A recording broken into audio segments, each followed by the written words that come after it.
Tu ne tueras point.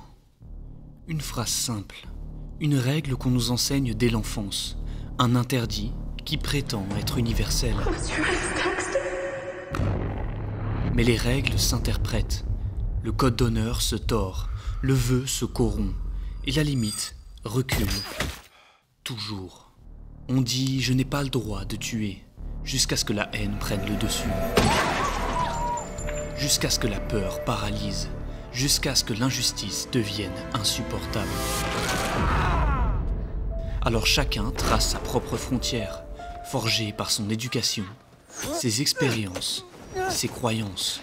It is one thing to use a weapon, but another to kill. Certains ne la franchissent jamais, d'autres la déplacent, pas à pas. Et d'autres encore découvrent, trop tard, qu'ils l'ont déjà piétinée. La vérité, c'est que ce point de non-retour n'est pas une loi. C'est un miroir, un reflet de notre propre moralité. Et la véritable question n'est plus « peux-tu tuer ?» mais « vas-tu un jour découvrir ce qui t'en rend capable ?» Pour comprendre nos limites, il faut chercher leurs racines. Derrière chaque morale, il y a une raison d'agir, une raison de se contenir, un moyen d'évaluer la valeur d'une vie ou celle d'une mort. Et ces raisons, on les retrouve dans les histoires que l'on aime, dans les héros qui nous fascinent, dans les monstres que l'on déteste. Et tous portent en eux les grands principes de moralité. Le premier, c'est celui du devoir, la déontologie. Batman en est l'incarnation. Bruce Wayne vit selon une règle inébranlable. Certaines actions sont bonnes ou mauvaises en elles-mêmes. Peu importe les résultats, tuer est interdit, toujours. Pas d'exception, pas de compromis. I'm no executioner. Your compassion is a weakness your enemies will not share. That's why it's so important. It separates us from them. C'est ce qu'il sépare de Ra's al Ghul. Là où le maître accepte le sacrifice pour sauver la société, Bruce, lui, refuse. Mieux vaut tout perdre que franchir la ligne rouge. Some men aren't looking for anything logical, like money. Some men just want to watch the world burn. Dans The Dark Knight, le Joker pousse cette conviction dans ses retranchements. Il tue, il menace, il met toute une ville à feu et à sang. Mais Batman ne cède pas. Son code d'honneur vaut plus que toutes les vies qu'il aurait pu sauver en abattant son ennemi. Une morale noble, une morale inflexible, mais une morale fragile. Car face à un adversaire qui ne respecte pas ses règles, ce code devient une arme contre soi. Alors on admire le justicier masqué, car on sait, au fond de nous, que son combat contre l'ennemi est déséquilibré. Mais que Bruce Wayne, même acculé, refuse toujours de choisir la facilité. The hardest choices require the strongest wills. À l'opposé, il y a la logique des conséquences, l'utilitarisme. Ici, ce n'est pas l'acte qui compte, c'est le résultat. Le bien ou le mal ne se définit pas par ce que tu fais, mais par ce que ça produit. Créer le bonheur du plus grand nombre, même au prix du malheur de quelques-uns. Une vie contre une autre, et deux qui valent plus qu'une. C'est la philosophie de Thanos, éliminer la moitié des êtres vivants pour sauver celle qu'on épargne. Un massacre, un génocide, mais présenté comme un acte de pitié. They would all cease to exist. I call that mercy. Dans sa logique, il n'a pas tort. Dans sa morale, il a raison.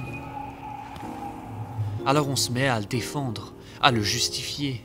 Mais qui juge de ce qui est acceptable? Qui pèse la souffrance immédiate contre un bonheur futur?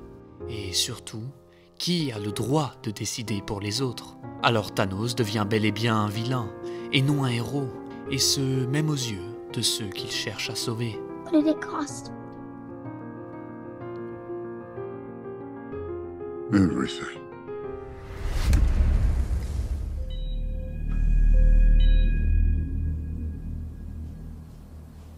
Putain de merde, Joël.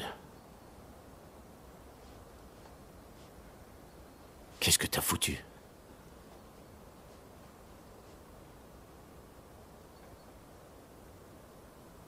Je l'ai sauvé. Mais Thanos est froid, impersonnel et calculateur. Mais la morale peut parfois être intime, émotionnelle, celle du lien, celle de la responsabilité personnelle. Une morale qui ne cherche pas à se justifier, mais plutôt à protéger. C'est le care. Allez, Ellie, je te tiens. Dans The Last of Us, Ellie est l'espoir de l'humanité, la promesse d'un vaccin, le remède à l'apocalypse. Mais pour sauver le monde, elle doit mourir. Un choix logique pour les autres, impossible pour Joel. Putain de merde. Qu'est-ce que vous faites là? Vous ne pouvez pas la prendre. Notre avenir en dépend. Pensez aux vies qu'on va sauver. Alors il refuse. Une vie contre toutes les autres. Mais pas n'importe laquelle. La sienne, celle d'une enfant, et à qui on n'a même pas demandé son avis. Ce choix, il ne peut pas l'accepter. Il a déjà vu sa fille mourir, 20 ans plus tôt. Il refuse de vivre ça une seconde fois. Alors, il tue. Il ment. Il condamne peut-être l'humanité entière. Il se transforme en monstre, habillé par un costume de père. Si on me donnait une chance de revenir en arrière à ce moment précis, je le referais sans hésitation. Et si vous, derrière l'écran, avez suivi Joel sans hésiter, si vous avez abattu les soldats, sauvé Ellie sans remords, alors vous avez ressenti ce code moral, ce devoir d'agir, et vous avez trouvé les excuses. Vous avez cru que c'était juste, et vous aviez raison. Mais peut-être que d'autres, face à la même scène, ont ressenti l'inverse, de l'effroi, du rejet, de la colère. Pour eux, ce geste est impardonnable. Et ils avaient, eux aussi, raison.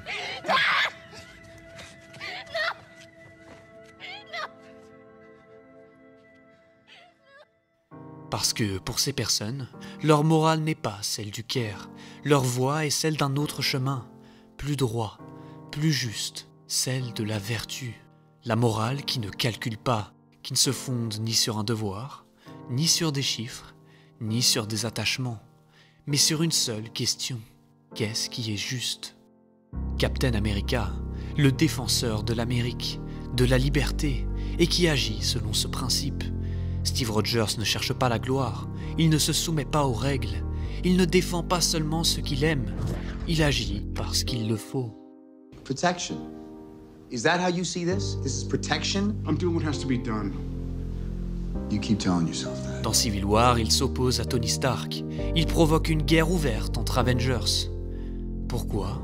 Parce que renoncer à la liberté n'est pas ce qui est juste, ce n'est pas le choix éthique. Someone dies on your watch, you don't give up. Who said we're giving up? We are for not taking responsibility for our actions. Et il est prêt à se battre pour ce qu'il croit, contre ses alliés, contre ses amis, avoir des morts sur la conscience, du sang sur les mains, une morale admirable, mais implacable, et face à ceux qui ne la partagent pas, elle fracture tout. Et cette fracture finit par briser sa relation avec Tony Stark. Le milliardaire ne partage pas la moralité du soldat au bouclier. Un homme, aussi fort soit-il, ne devrait pas avoir le pouvoir de décider seul. Il doit répondre de ses actes. We need to be put in check. Whatever form that takes, I'm game. If we can't accept limitations, we're boundaryless, we're no better than the bad guys. Et cette moralité, c'est le contractualisme, la morale des règles communes, décidée à l'avance, appliquée à tous. I am Iron Man. Avec les accords de Sokovie, il défend cette idée. Pas d'exception, pas de passe-droit, tout le monde logé à la même enseigne. Si la loi dit que la violence est légitime, alors elle l'est. Si elle interdit de tuer, alors tuer devient immoral. Un principe simple, pragmatique, mais mouvant. Car les règles, elles, changent. Avec le temps, avec les dirigeants, avec les circonstances. No, but it's run by people with agendas, and agendas change. That's good. Et au milieu de toutes ces morales, du devoir de Batman, à l'équilibre sanglant de Thanos, de l'amour viscéral de Joel, à la vertu inflexible de Steve, une œuvre a su mettre le doigt sur ce qui fait vaciller nos convictions. Un jeu qui ne se contente pas de raconter des héros et des monstres, mais qui nous renvoie à nous-mêmes, à nos dilemmes, à nos propres limites. Car notre moralité, celle de tuer ou d'épargner, est toujours conditionnée par une seule et même question. Avant de l'ôter ou de la préserver, qu'est-ce qui définit la vie? Et cette question, c'est celle que nous pose la tragique histoire de Clair-Obscur.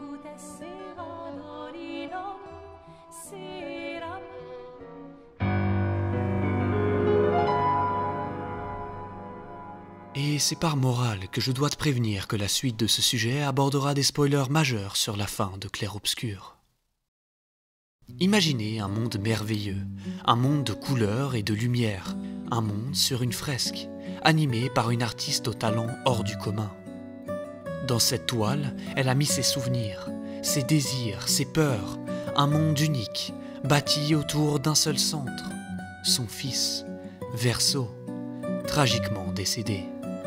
Plutôt que d'accepter sa mort, elle le recrée dans son art et l'immortalise dans la toile. Car cette peintresse n'est pas comme les autres, elle ne peint pas seulement, elle crée la vie. Alors la toile devient un monde qu'elle peut visiter. Son fils, elle peut le revoir, lui parler, l'embrasser, le regarder vivre à nouveau. Mais Verso est bel et bien mort, et cette version de lui n'est qu'un souvenir figé, une illusion. Maman a fait une chose terrible en te peignant dans le tableau de Verso, en te donnant ses souvenirs, agissant comme si l'incendie n'avait pris que moi. Mais je suis heureuse que tu existes. Et il le sait. Il sait qu'il est né du pinceau de sa mère, qu'il n'existe que pour apaiser son deuil. Il sait qu'il n'est pas réel, et c'est pour ça qu'il souffre, non pas d'une douleur physique, mais d'exister sans vérité. Si j'avais écouté maman, si je n'avais pas fait confiance aux écrivains, Verso serait toujours en vie, et toi, tu n'existerais pas. Tu ne serais pas pris entre deux feux. À travers le jeu, nous l'accompagnons, nous rions avec lui, nous combattons à ses côtés, nous apprenons à l'aimer. Elle n'est pas imaginaire. Ce n'est pas... Tu ne l'es pas. Pour moi. Il parle, il pense, il crée de la musique. Verso n'est pas qu'une copie, il est vivant, presque autant que son homonyme disparu.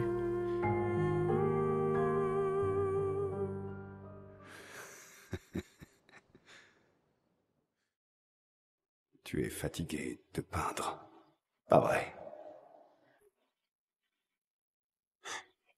Oui, moi aussi.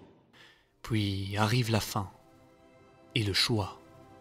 Verso veut mourir, il veut mettre fin à ses souffrances. Pour cela, il faut détruire le tableau, anéantir son existence, et celle de tous ceux qui vivent dans ce monde peint. Verso! Alors il nous regarde, et la question tombe, implacable. Allons-nous détruire la toile et affronter la réalité?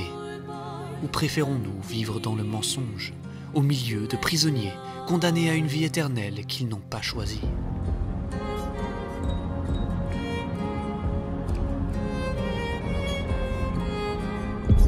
Et c'est là que notre code moral entre en jeu, là que nos limites doivent s'imposer ou reculer.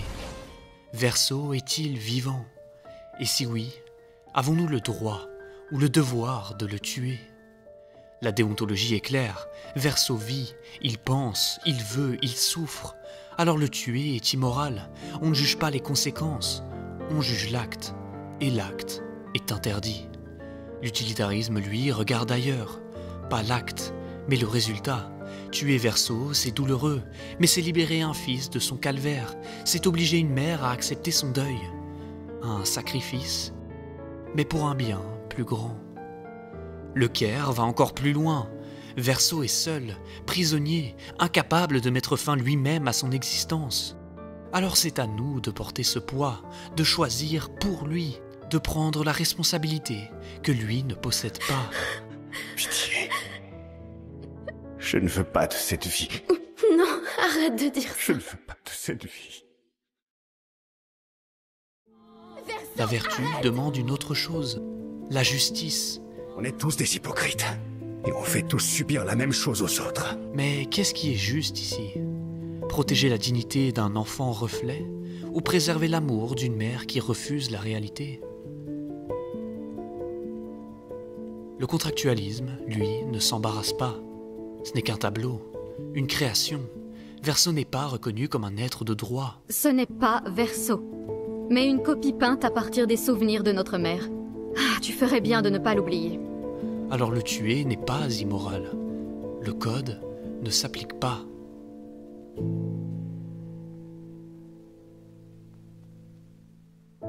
Mais peu importe le système, peu importe le cadre, la morale n'est jamais une règle immuable. Elle est une interprétation, un choix. Elle n'est ni claire ni obscure. Elle est toujours une question posée à soi-même. Qu'est-ce qui, toi, te rendrait capable de tuer ?